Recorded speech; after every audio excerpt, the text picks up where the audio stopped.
एक तरह से सबको गला काटने का काम नीतीश सरकार ने किया है। 6-7% है, उसको मात्र 2-3% कर दिया। कलाल जाति मुसलमान में आता है, उसको हिंदू में काउंट कर दिया। शोषित इनकलाब पार्टी का राष्ट्रीय, प्रदेश और जिला अध्यक्षों की काफ़ी बड़ी मीटिंग हमने किया है। नमस्कार, मैं विकास सिंह राजपूत और आप देख रहे हैं भारत लाइव। देखिए, बिहार में चुनाव है। सीएम फेस को लेकर इस वक्त तमाम पार्टियां अपनी अपनी नोरमा ग्रुप, जो सोचता है वो करता है, आपके अपने सपनों का आशियाना। नमस्कार, मैं विकास सिंह राजपूत और आप देख रहे हैं भारत लाइव। देखिए, बिहार में चुनाव है। सीएम फेस को लेकर इस वक्त तमाम पार्टियां अपनी अपनी कमर कस रही है। त्रिवेणी संगम का जो दुहाई पहले दिया जाता था, अब उस पर एनडीए के नेता खामोश हो गए हैं और अब निशांत का नाम सबसे आगे निकल कर आ रहा है। तो वहीं पर बिहार के एक ऐसे कद्दावर नेता है जो 6 महीने से अधिक का वक्त पूरे बिहार भ्रमण में लगाया, उसके बाद पटना में जनसैलाब उमड़ा और उमड़ने के बाद में जनता को संबोधित किया गया। कल एक बड़ी बैठक की गई और उस जनसैलाब के बाद, बैठक के बाद रिस्पांस क्या मिल रहा है, तो इन तमाम मुद्दों पर बात करेंगे और खास करके त्रिवेणी संगम वाला जो बिहार था उस पर भी बात होगी। तो हमारे साथ में नागमणि जी हैं, स्वागत है सर। बहुत धन्यवाद। पहला सवाल आपसे, 6 महीने से अधिक वक्त आपने पूरे बिहार को दिया, हर जगह पर गए, पूरे बिहार का भ्रमण किया, रिस्पांस क्या रहा जब पटना वाला आपका कार्यक्रम सफल हुआ? देखिए, मुख्य रूप से नीतीश कुमार की सरकार ने जो जातीय जनगणना किया, इसमें 12% कोयरी समाज का जनसंख्या है और उसे मात्र 4.25% कर दिया। भूमिहार राजपूत ब्राह्मण का जनसंख्या 6-7% है, उसको मात्र 2-3% कर दिया। कलाल जाति मुसलमान में आता है, उसको हिंदू में काउंट कर दिया। और नीतीश सरकार ने कानून बनाया है कि जिसकी जितनी जनसंख्या उतनी उसकी हिस्सेदारी। तो ये तमाम जो मेजर कम्युनिटी है, कोयरी, भूमिहार, राजपूत, ब्राह्मण, मुसलमान, एक तरह से सबको गला काटने का काम नीतीश सरकार ने किया है। तो जो हमारा मुख्य पर्पस था, पूरे 6 महीना लगातार मैं बिहार के सभी जिला में, प्रखंड में और गांव-गांव में खास करके कोयरी समाज को एकजुट करने का हम काम किया। उसमें 100% हम सफल रहे। 100% तो मान के चलते हैं कोयरी समाज कि हम 12% थे और नीतीश कुमार ने कोयरी समाज को डिमोरलाइज करने के लिए, जलील करने के लिए मात्र 4.25% कर दिया। लेकिन कल आपकी एक बड़ी बैठक हुई, आगे किस तरीके से रणनीति अपनाए हैं, बैठक का क्या कुछ रिस्पांस कल का निकल के सामने आया? क्योंकि कल आपने एक बड़ी बैठक बुला ली थी पटना में।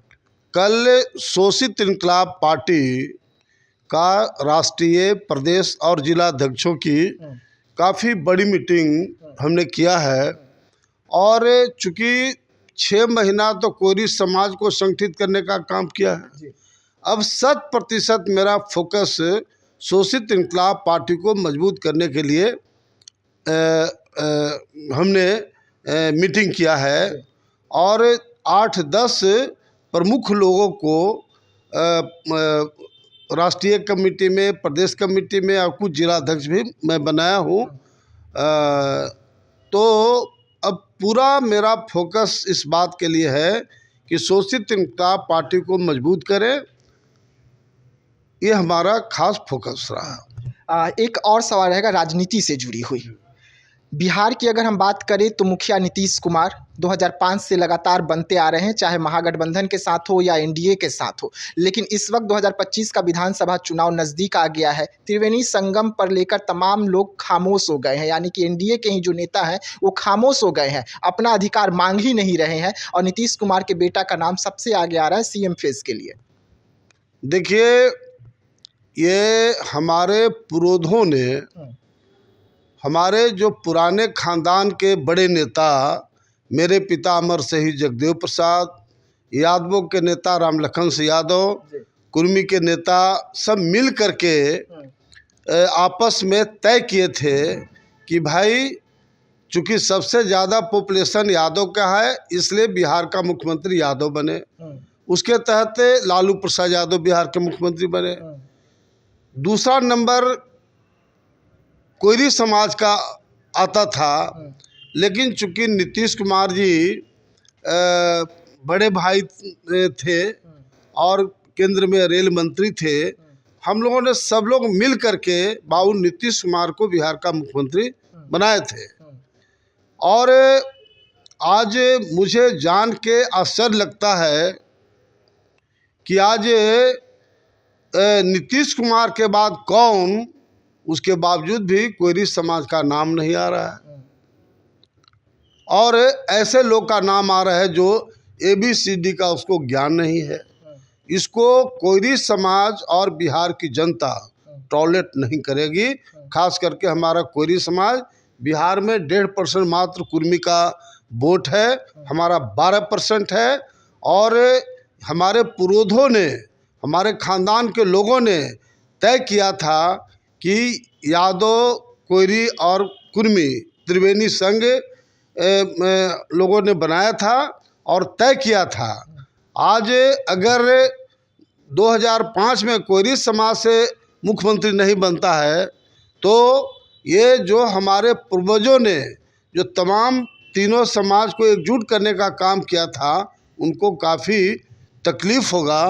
और जो थीम होना चाहिए, जो कमिटमेंट था, उसको ये लोग पूरा नहीं करेंगे, तो कोयरी समाज कम से कम इसको बर्दाश्त नहीं करेगा।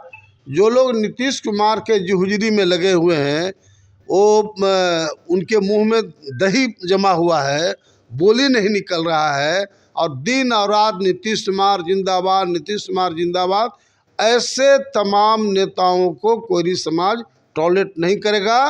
एक वोट के लिए 2025 का जो चुनाव होगा, एक कोयरी का वोट लेने के लिए नीतीश कुमार के नेतृत्व में लोगों को तरसना पड़ेगा। तो आपको नहीं लग रहा है कि यहाँ यादव हो गए, खुद नीतीश कुमार के पार्टी से हो गए, उसके बाद फिर नीतीश कुमार के बेटे ही आ रहे हैं, आपको नहीं लग रहा कि एनडीए में, और आपको नहीं लग रहा है कि यहाँ यादव हो गए, खुद नीतीश कुमार के पार्टी से हो गए, उसके बाद फिर नीतीश कुमार के बेटे ही आ रहे हैं, आपको नहीं लग रहा कि एनडीए में और जो है, जो कोयरी समाज को अधिकार दिला सकते हैं, वो नीतीश कुमार के सामने एनडीए के तमाम जो दिग्गज नेता, उन्होंने घुटने टेक दिया, अपना अधिकार तक नहीं मांग पा रहे हैं?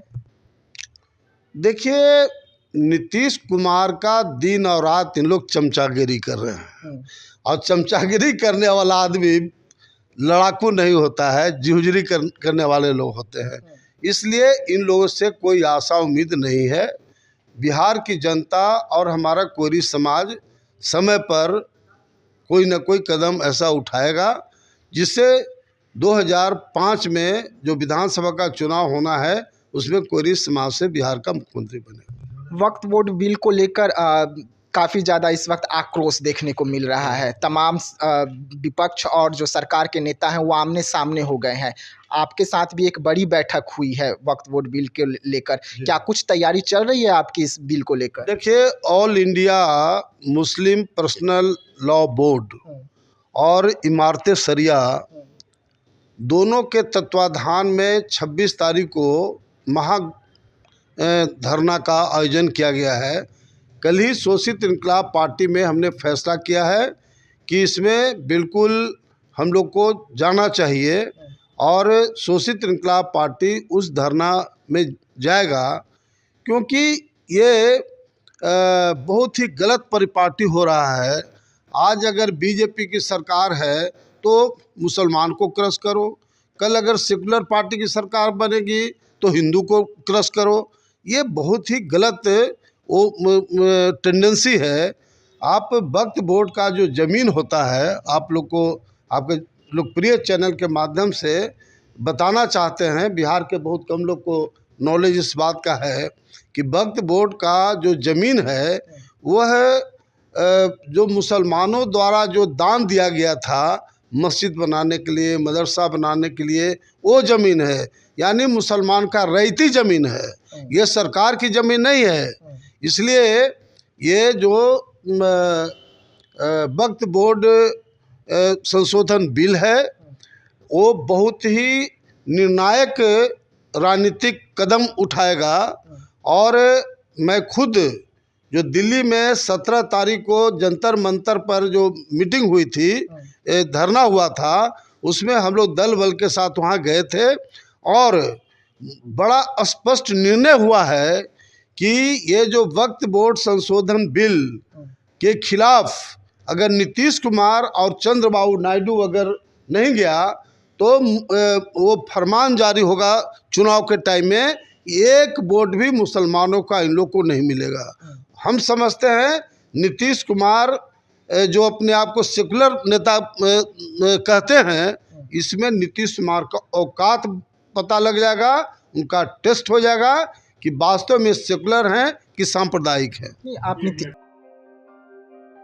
आपके सपनों को हमने सजाया है, ई होम्स पैनोरमा को हमने बनाया है। ई होम्स मेरा एक सपना था जिस पे मैं पिछले 4 साल से काम कर रहा था। हमने जो बनाया है वो सबने है माना।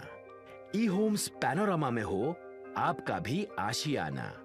और फाइनली हमने 2021 में इस प्रोजेक्ट को लॉन्च किया। बहुत लोग अप्रिशिएट कर रहे हैं कि पूर्णिया जैसे शहर में, बिहार के, एक तो बिहार की बात करें उसमें भी पूर्णिया जैसे छोटे जगह में इस तरह का लाइफस्टाइल देना, ये सुन के हम लोगों को बहुत अच्छा लगता है। ई होम्स में हमने कुछ और भी किया है, जैसे हम जिस जगह में रह रहे हैं हमारे फैमिली सिक्योर हो, उनको सिक्योरिटी का ध्यान में रखा है। आपकी सुविधा और सुरक्षा आपके लिए खास है, ये आपका विश्वास है। इसमें आर्टिफिशियल इंटेलिजेंस का 7 लेयर सिक्योरिटी का हमने इस्तेमाल किया है। लश ग्रीन कैंपस को बनाया है, यदि हमारा बाउंड्री वाल है तो वो वर्टिकल गार्डन है। ये जितनी भी फैसिलिटी होता है एक इंटरनेशनल टाउनशिप में ई होम्स है, ये हम लोग विश्वास नहीं कर पा रहे हैं। जो भी हमारे मित्र दोस्त या जो भी हमारे बाहर के बाहर आते हैं तो हम लोगों को बहुत अच्छा सुनने को मिलता है और बहुत अच्छा क्रेडिट मिल रहा है। वो सारा हमने सिर्फ एक बिल्डिंग नहीं बनाया, हमें एक बहुत अच्छा लाइफस्टाइल दिया ई होम्स में, और मेरा एक सपना था जिसको मैं आज फुलफिल होते हुए देख पा रहा हूँ। ये आपका आवास है। ई होम्स पैनोरमा में अब आपका निवास है। E homes panorama, luxurious lifestyle redefined. Panorama group, जो सोचता है वो करता है।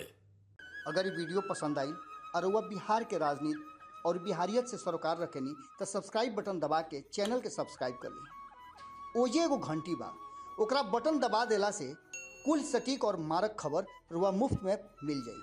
अगर रुआ पत्रकारिता के हमनी के नया प्रयोग में सहयोग कर चाहतानी तो ज्वाइन बटन दबा दी। पेटीएम नंबर नोट कर ली 9383